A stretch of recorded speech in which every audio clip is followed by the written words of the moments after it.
Military officials say nearly 24 veterans commit suicide every day.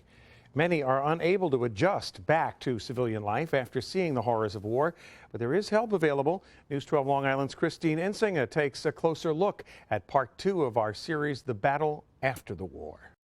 If I'm showing you a picture that's one of the famous Vietnam veteran pictures, I'll probably burst into tears. A Vietnam veteran himself, Walter Schmidt of Massapequa Park, says you had to see what he saw to truly understand him and his post-traumatic stress disorder. When I was initially asked by the psychologist as to do I have any nightmares during the night, my comment is, I have recollections of things I had to do in order to survive. He killed to keep from being killed and watched plenty of his buddies bleed out in front of him.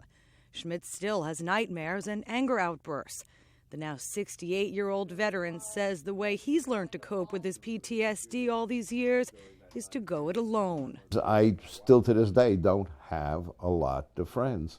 Schmidt's way of coping may seem sad to some, but the truth is there are many vets just like him, living in their own private hell, feeling like they're beyond help.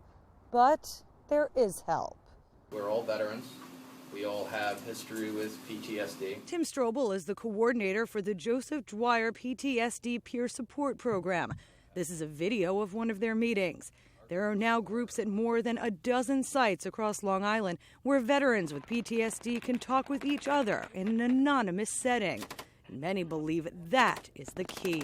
Being able to open up completely to somebody who completely understands.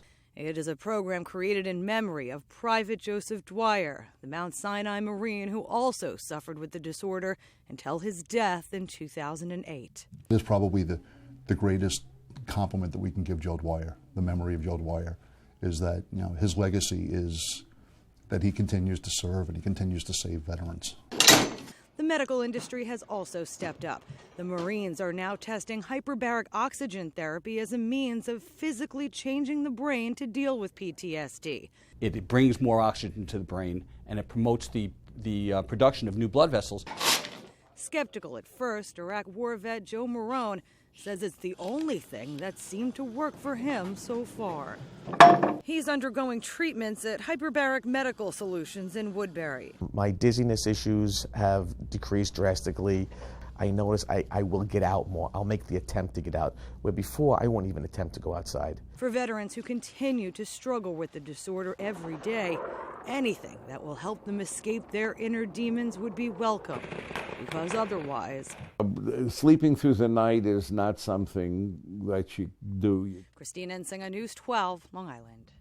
For more information on those and other treatments available to veterans, just log on to our website, news12.com, click on Numbers and Links.